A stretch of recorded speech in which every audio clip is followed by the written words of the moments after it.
Call of Duty, Vanguard came out of nowhere just 3 months separated its surprise announcement from its launch on PC and consoles last week.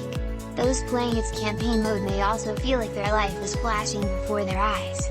Vanguard's story takes just 6 hours to clear. No surprises there, it's in line with the Elite Zero era, as both the superb Modern Warfare reboot and the impressive but entirely forgettable Black Ops Cold War clocked in at the same length.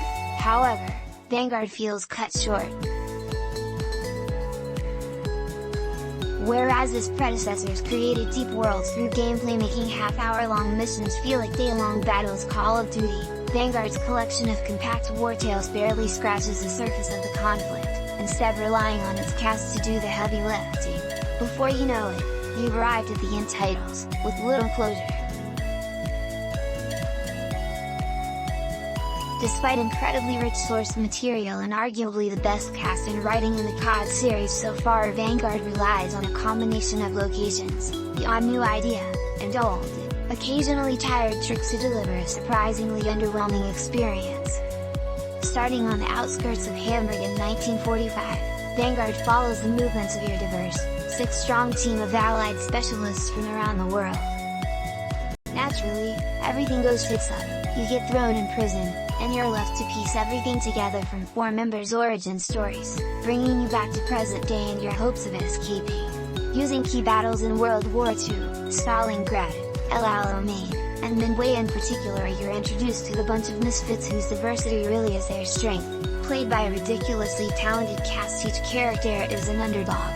Kingsley is an educated black man in the 1940s.